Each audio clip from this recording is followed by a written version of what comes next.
de tout le bassin hydrographique du fleuve Wéné est un mode de gestion qui n'est pas propice à une exploitation durable, à une mise en valeur durable de la vallée là. De quoi s'agit-il?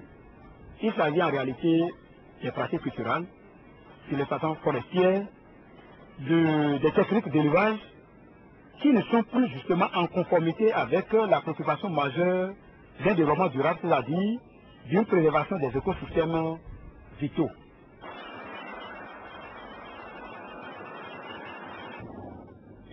À quelques minutes en marque du fleuve Wéné, la lagune de Porto-Novo. L'activité principale ici, c'est la pêche, mais aussi le prélèvement artisanal de sable fluvial. Partout au Bénin, l'approvisionnement en eau potable des cités lacustres demeure difficile. Bien sûr qu'il y a suffisamment d'eau. Nous traversons le fleuve, mais ce n'est pas une eau de bonne qualité. Nous sommes obligés d'aller réaliser des forages, même si ça coûte cher, pour pouvoir approvisionner ces zones en eau potable. Cotonou, capitale économique du Bénin. Près d'1 million d'habitants. La ville est en dessous du niveau de la mer. Depuis les années 80, nous avons constaté que les lotissements n'ont plus respecté les différents sites qu'on ne doit pas construire. Ce qui fait qu'aujourd'hui, la plupart des zones non édificantes ont été occupées. Les exutoires ont été occupés par des habitations. Conséquence, dès qu'il y a une saison de pluie, tout le monde est dans l'eau à Cotonou. L'agriculture à forte dose d'intrants chimiques, le manque d'assainissement adéquat, le non-respect des mesures de protection de la ressource eau, l'utilisation des techniques de pêche prohibées sont autant de facteurs responsables de la pollution des plans d'eau au Bénin. Il y a 2 ans, 3 ans, des études ont été menées. La concentration des restes de ces produits au niveau de l'eau de boisson et par les hommes, et par les animaux domestiques et par la faune sauvage, cette eau est fortement contaminée. Et ceci a fait que nous avions eu peur en son temps.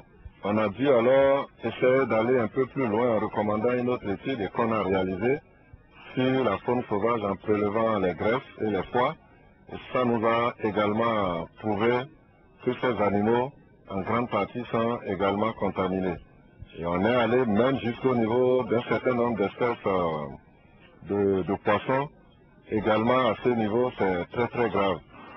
Dans le sud, les champs de captage d'eau souterraine qui permettent d'alimenter Cotonou et ses environs en eau potable ne sont pas protégés sur le plan du foncier. Résultat, dans ce secteur, les forages cohabitent désormais avec des habitations, des latrines mal conçues, véritable source de pollution de la nappe phréatique. Toujours à Cotonou, le chenal que surplombe les plus grands ponts de la ville est un véritable déversoir de toutes sortes d'ordures ménagères et de déchets plastiques.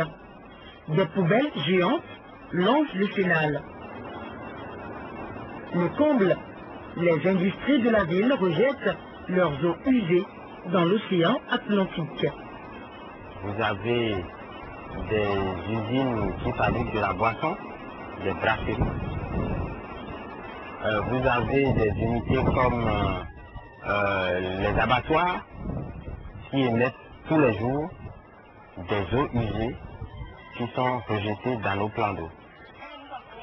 À la lagune de Porto-Novo, les ordures ménagères sont volontairement déversées sur la berge par les pêcheurs et vendeurs de sable dragués en quête d'espace.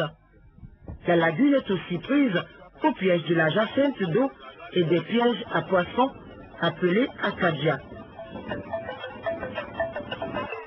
Ainsi, on s'aperçoit bien que malgré les efforts engagés depuis plusieurs décennies par l'État béninois, avec le concours des partenaires au développement, moins d'une personne sur 2 a accès à l'eau potable en milieu rural et à peu près une personne sur 2 dispose d'eau potable en milieu urbain.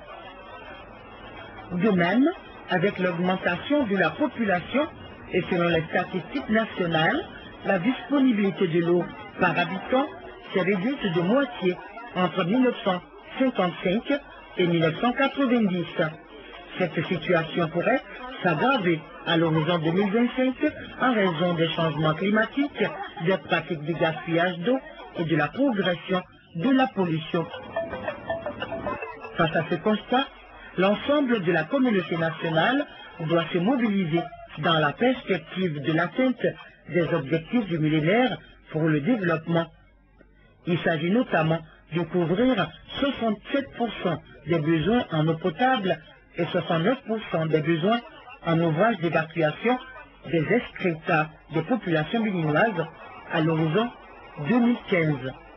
Pour relever ce défi, une meilleure compréhension de la gouvernance des secteurs eau et assainissement est nécessaire. Aujourd'hui, il faut que l'on comprenne que la disponibilité de nos ressources en eau dépend réellement de la pluie, dépend de la connaissance du climat et dépend des dispositions que l'on prendra pour que nous puissions assurer, pérenniser ces ressources-là, que l'on gère aujourd'hui en pensant qu'il y a des enfants qui viennent et qui doivent gérer demain. La connaissance intuitive que nous en avions avant est dépassée. Aujourd'hui, on ne peut pas réellement gérer rationnellement si on ne cherche pas à faire ce qu'on appelle la prévision. Je prends l'exemple de la vallée de l'Ouémé. On dit que l'on veut, par exemple, faire de l'agriculture, exploiter cette vallée-là. Il faut que nous maîtrisions l'outil qui va permettre de gérer correctement cette vallée. L'outil, c'est mettre en place un système de prévision. C'est à cette noble tâche que s'attelle le Partenariat national de l'eau du Bénin et l'ONG Protos Bénin en œuvrant au quotidien pour le renforcement des capacités des collectivités locales et des communautés à la base, ainsi que la promotion d'une gestion intégrée des ressources en eau.